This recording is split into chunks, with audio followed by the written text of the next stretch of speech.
pessoal, eu sou a Mara Carvalho e este é o nosso canal Dicas de Amor e Luz.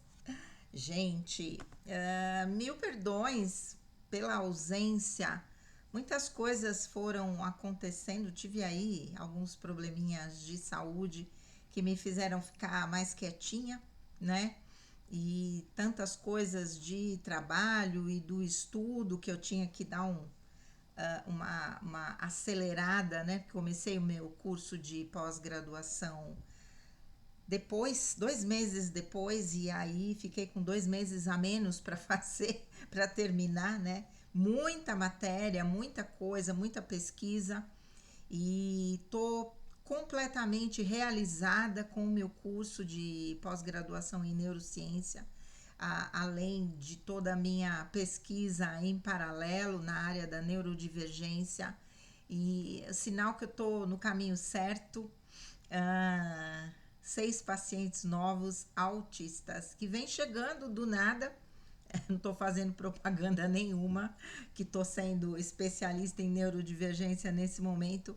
E aí as coisas vêm acontecendo e vêm chegando e com resultados muito legais para quem eu já estou atendendo, né? Essa coisa da gente trabalhar com a alma, da gente se ligar ao paciente através da nossa verdadeira essência, em especial para quem é neurodivergente, que é extremamente sensível e vai captar se nós estamos sendo íntegros, né? Na nossa fala, na nossa forma de agir, no nosso carinho em relação àquela pessoa. Eu tô com... Todos são adolescentes. E uma criança entrando na adolescência, 11 aninhos, coisinha mais fofa do mundo, e os outros todos adolescentes, né? E bem interessante. Bem interessante.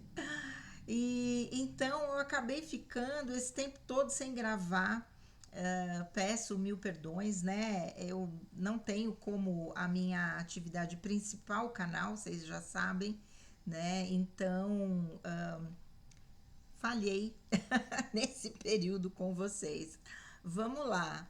Talvez grave esse vídeo, talvez mais um, aproveitar que eu acabei encerrando um pouquinho mais cedo hoje o consultório, e talvez grave esse vídeo e mais um, né? E deixe, e provavelmente serão os 2 últimos vídeos desse ano, porque vou passear, né? Ficar com as minhas filhas a partir de segunda-feira, e depois vou para Santo André, passar o ano novo com as minhas irmãs. Então, retornamos, né? Só no dia 5 de janeiro, e provavelmente não, com certeza absoluta, não vou conseguir fazer vídeo nesse período. Certo, gente? Vamos lá. Eu escolhi aqui um texto da Vilma Capuano. Faz tempo que eu não gravo nada dela. Na verdade, faz tempo que eu não gravo nada. Quanto mais dela, né, gente? Mas a Vilma Capuano, que eu adoro, vocês sabem, né? E a última postagem dela, esse último texto dela, publicado aqui no Facebook há 5 horas, hoje é dia 17 de dezembro de 2025, são 18 horas, né? Então, às 5 horas, 13 horas ela publicou, né? Às 13 horas. O título é Você e as Provações. Vamos lá, né, gente? Quem é que não está sofrendo provações neste ano 9? Pelo amor de Deus. Vamos lá. Você e as Provações, de Vilma Capuano. As ondas cósmicas fluem sobre o planeta, conspirando para que a consciência ative o seu poder pessoal. Ao dizer já chega, estou exausto desta encarnação, entediado ou implodindo, é um sinal para sair do lugar de onde você está. Perceba que você está em uma jornada, e se algo continua surgindo repetidamente, apenas sorria e diga ao universo que você entendeu e está pronto para fazer o que for preciso para se livrar desse peso, desse medo, desse julgamento, dessa resistência. Palavras dos criadores da 12ª dimensão pelo canal Daniel Scranton, né? E a Vilma Capuano trouxe um pedacinho desse texto, dessa canalização para nós. Do outro lado da resistência, você encontra o fluxo universal. Mesmo executando tarefas, elas servem como fonte de entrada para a percepção da consciência superior. No instante do agora, você se transporta para além da realidade 3D e se conecta com a fonte da memória da alma. Reserve instantes para a quietude, mesmo que no início os pensamentos ainda surjam. O foco na respiração irá enfraquecê-los. Feche os olhos e imagine todo o seu corpo cheio de água. Cada pensamento provoca a agitação desta água. Concentre-se em manter a água calma. Legal. Cada pensamento provoca agitação. Concentre-se em manter a água calma. Respire, ou pode visualizar uma bola de luz flutuando no espaço. Assim que surge um pensamento, esta bola se afasta. Foque em mantê-la no centro da sua mente.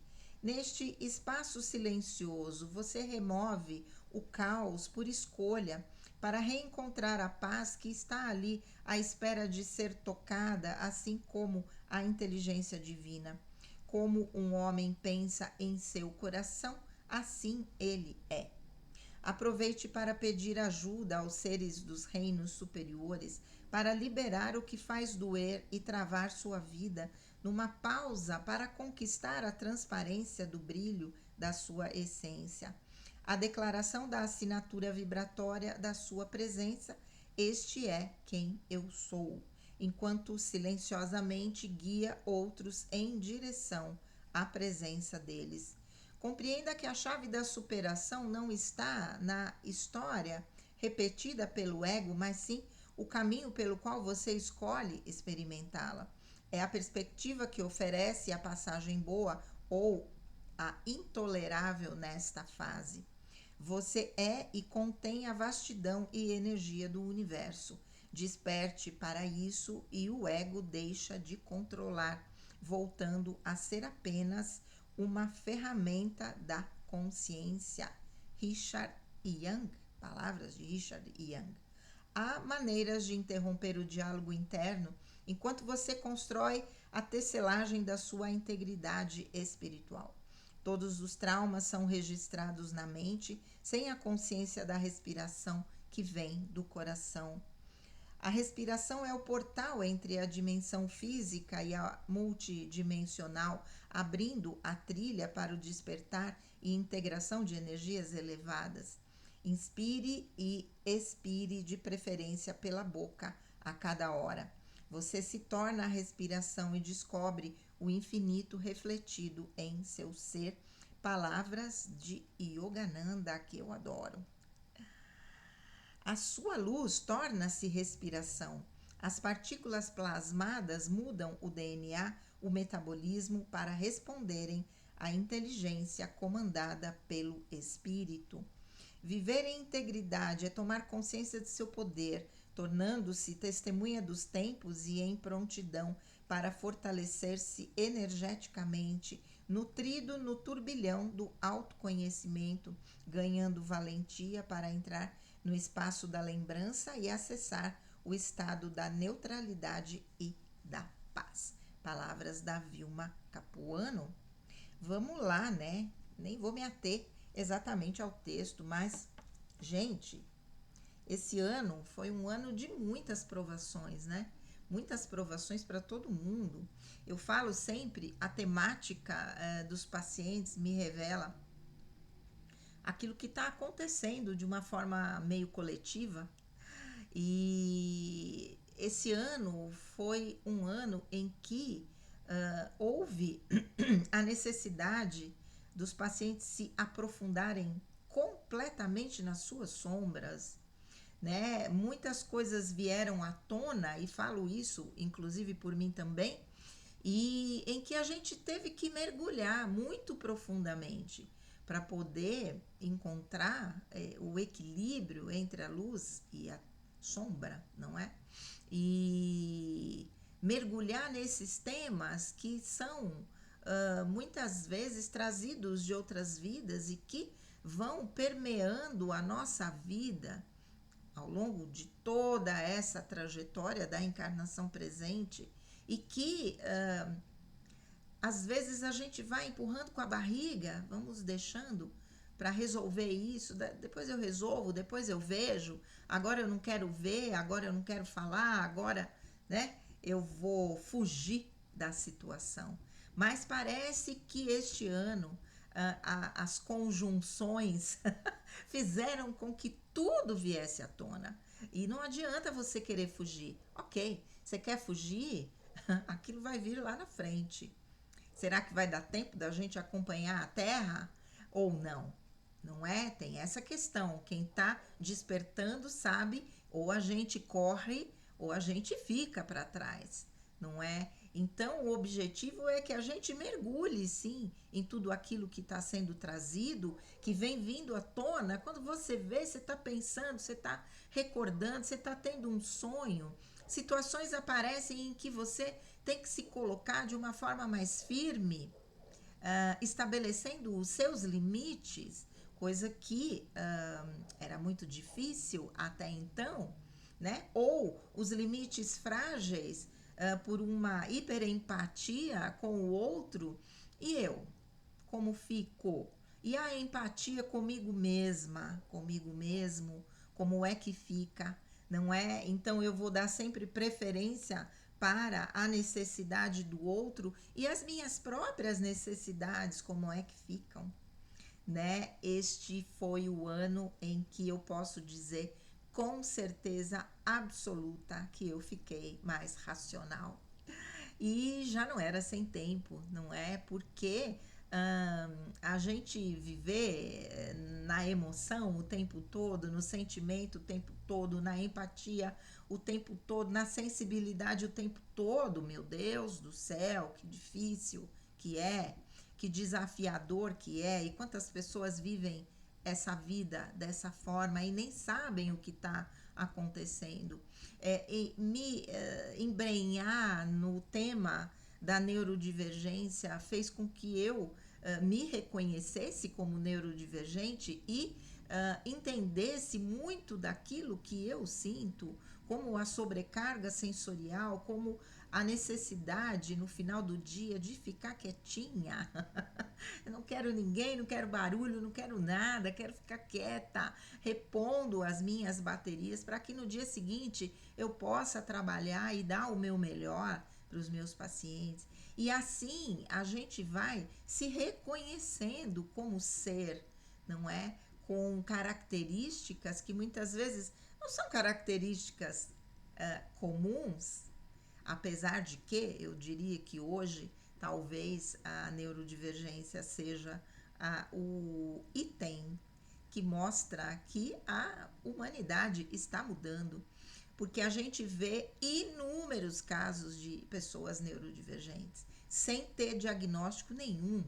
À medida que a gente amplia o olhar, a gente começa a enxergar, né, tantas pessoas que às vezes ao nosso lado que são neurodivergentes e a gente nem prestava atenção nisso, porque não era o nosso foco, né? Na verdade, eu, após o curso, obviamente, hoje estou com a minha antena ligada e é por isso que provavelmente estou atraindo os neurodivergentes para que eu possa auxiliá-los, né? A entender como é que eu funciono, o que está acontecendo comigo. Imagina isso, falar para os adolescentes, para uma menininha de 11 anos, que é a coisa mais linda do mundo. Nunca vi ninguém tão empata como ela. É uma coisa linda. E então, falar para esses seres que ainda estão se descobrindo, que tem toda uma vida pela frente e que já podem se reconhecer como seres que têm uma sensibilidade acima do normal, e quando a gente consegue falar sobre isso, o quanto isso auxilia, não é esperar ter 50, 60 anos para descobrir que você tem um sistema nervoso diferente, que você sente as coisas de maneira diferente. não é? E ter sofrido até então, com todas essas provações que vem vindo, não é? E então todos esses temas foram sendo trabalhados durante esse ano todo, e eu penso que um ano de muito progresso, apesar de ter sido um ano bastante desafiador em vários sentidos, um ano de muito progresso para os meus pacientes e para mim mesma, né? Nos encontramos aí, né, com os desafios dos ventos fortes, da falta de energia elétrica. Aqui, de novo, minha cidade é uma cidade precária no abastecimento de energia elétrica, né? Não sei se eu cheguei a falar, perdi aqui uma geladeira, tinha duas, perdi uma, porque de tanto pisca-pisca, sabe? E agora, com essa questão desses últimos ventos, né, que foi há uma semana atrás, mais uma vez, no meu caso aqui 2 dias, mas tem bairros que nem sei se ainda voltou a energia ou não, né? E muito difícil a falta de estrutura e etc. Mas vou dizer, eu no primeiro momento que fiquei aqui sem energia, porque não estava chovendo, né? E aqui o vento não foi tão forte, entre aspas. Aqui chegou a 60 ou 70 quilômetros. Em São Paulo, capital, chegou a 100 quilômetros, que foi aquele caos, 2 milhões de pessoas sem energia elétrica. Aqui em Cotia, 370 mil pessoas. Em Santo André, 200 mil pessoas, né? Dados que eu fui obtendo, óbvio, pelos caminhos que eu percorro, né? E muita gente, mas no primeiro dia, né, assim, nos primeiros momentos, eu fiquei muito brava de novo, eu precisava estudar e sem energia, e foram várias vezes esse mês, né, e que a energia acaba, e você programa uma coisa, e atendimentos online, e não conseguia fazer, então, assim, foi complicadinho. Semana passada praticamente não trabalhei pouquíssimo, porque tenho muitos atendimentos online e sem energia não tinha como, né? Mas então nos primeiros momentos eu fiquei muito brava, meu Deus, de novo, como assim? Mas depois eu falei, quer saber? Não vai adiantar eu ficar esperneando, né? Aceita que dói menos. E aí foi o que eu fiz. E sem celular, porque o meu celular descarregou, aliás, todos os celulares aqui descarregaram e eu fiquei absolutamente sem comunicação, né? Antes de descarregar tudo, eu avisei, né, minha família, minhas filhas, que eu iria ficar sem comunicação, mas que estava tudo bem e aguardando o retorno da energia. Então, eu fiquei tão em paz. Eu saí da necessidade de ter que responder todo mundo, sabe? Parece que eu entrei num lugar de paz, de verdade, sem nada da tecnologia me guiando naquele momento. E foi muito legal, me senti muito mais calma. Falei, ai meu Deus, quero ir morar numa fazenda, como sempre foi o meu desejo, que provavelmente não se realizará, né? Mas tudo bem, vamos lá. Talvez porque o meu propósito é aqui na cidade, não no meio da fazenda, né? Mas de repente ter um lugar para recarregar as baterias assim, sem tecnologia, sem barulho, sem obrigações, não é? Seria muito bom. E isso também auxiliaria a que a gente conseguisse se interiorizar e passar por todas essas provações desse ano com um pouco mais de clareza mental, que eu acredito que é o que é necessário, né? A gente entender qual é o aprendizado, fazer o aprendizado e a gente seguir adiante num outro tema. É isso. Certo, gente? Vamos lá, o ano ainda não terminou. Hoje é dia 17, então aí temos 14 dias para exatamente o final do ano. Vamos ver o que nos aguarda, né? Ainda em termos de provação, ou provação individual, provação coletiva. Mas vamos lá, quanto mais a gente conseguir encontrar o nosso equilíbrio, inclusive, né, nessa questão do emocional, do espiritual e do racional, como foi para mim esse ano, a gente consegue administrar melhor as situações adversas com certeza absoluta, certo? E é isso. Então, vamos lá. Eu acho que eu vou selecionar mais um texto e aí a gente conversa mais um pouquinho, ok? Um grande beijo, fiquem com Deus e namastê!